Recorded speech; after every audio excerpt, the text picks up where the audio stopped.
Hi all. So today I'll talk about why the children on the autism spectrum behave the way they behave. Uh, there is an array of symptoms and there is an array of behavior that are particular to a specific child on the spectrum. So these may not apply to all. Even the ones that I'm going to talk about today are not necessarily what my daughter does. In fact, the ones that I'll be talking today are more from what I have seen in the videos, from experiences of people who are on the spectrum and who were able to talk later on. And there is probably another topic that I will say for one of the behaviors, which is a kind of my hypothesis. So I will just talk a few of the behaviors which doesn't look all that normal for the children, that the way they behave, right? So hand flapping. So I have seen many children when I was googling through autism videos, that many of the children on the spectrum, they flap their hands a lot, not always, but maybe in certain period of during certain parts of the day, or maybe at some intervals or something like that.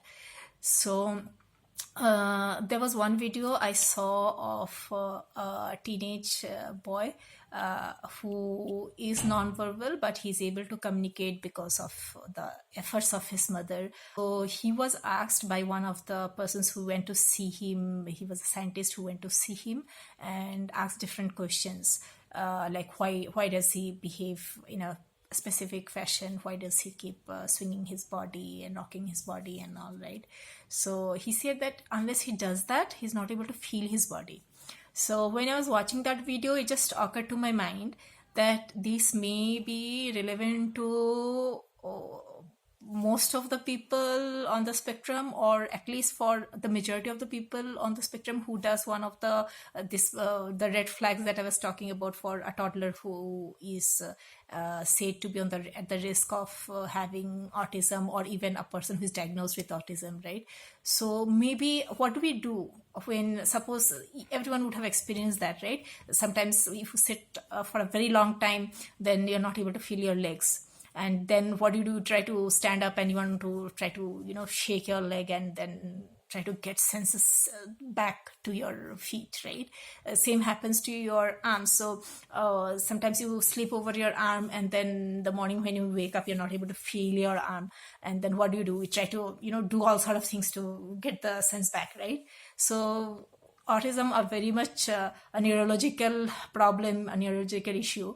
Isn't it possible that those children are actually not able to feel their hands at that point of time, for which they flap their hands and try to make the give the required stimulation to their nervous system so that they can feel their hands? So is it just a problematic behavior? Is it just an abnormal behavior, or is it something very much which anyone would do, right? If today you don't feel your hands, what would you do?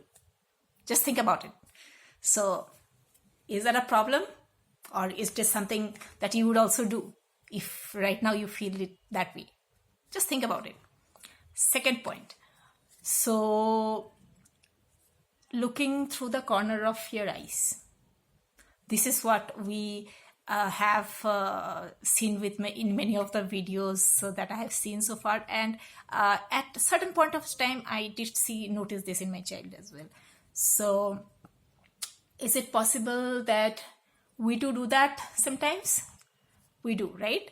But then is it also possible that maybe the child is not able to see certain thing that the child is able to the child is wanting to see, and they are just trying to adjust the lens of their eyes so that the correct image is formed on their retina and they can see things better? So is that also a possibility? So we know the way sensory inputs are interpreted for these children are different, right? So maybe I'm able to see this, but another child is not able to see what I have in front of me, or what the child has in front of his eyes.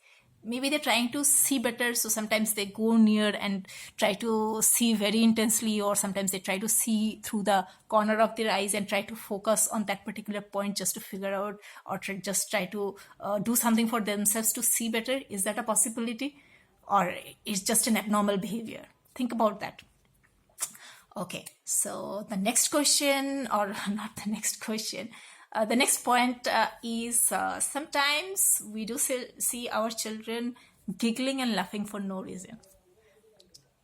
Unless the child is able to communicate and tell you why the child is behaving that way, that looks like a very funny behavior, right? Or a very abnormal behavior.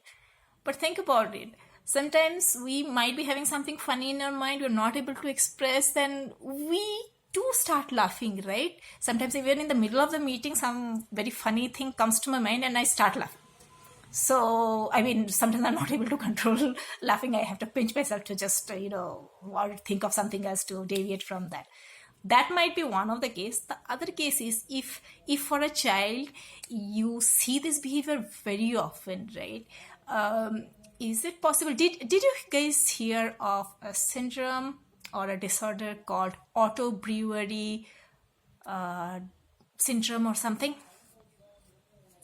Just look up on that on Google and you will see that our stomach does produce some amount of ethanol, right? So the amount of alcohol that gets produced in the stomach gets circulated in the body somehow, or it gets, when it extends a particular level, a person seems to be under the effect of alcohol.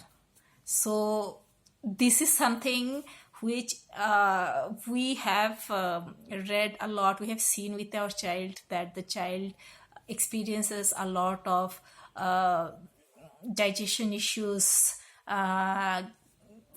related to digestion. Gut problems is one of the most common problems which our children face, right? Is it possible that they have something, there is an abnormal production of alcohol in their digestive system for which they might be behaving like that?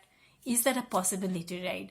So, just going by the symptoms and just going by the behavior, saying abnormal behavior, I want you guys to think as parents. Is your child behaving the way he or she is behaving just because the child is abnormal or not neurotypical, or is it has something to do the way their body is behaving over their mind, right? So think about it, and when you see your child doing any of this the next time, do think about it. Your perspective for your child is going to change. I'm very, very sure. Have a good day.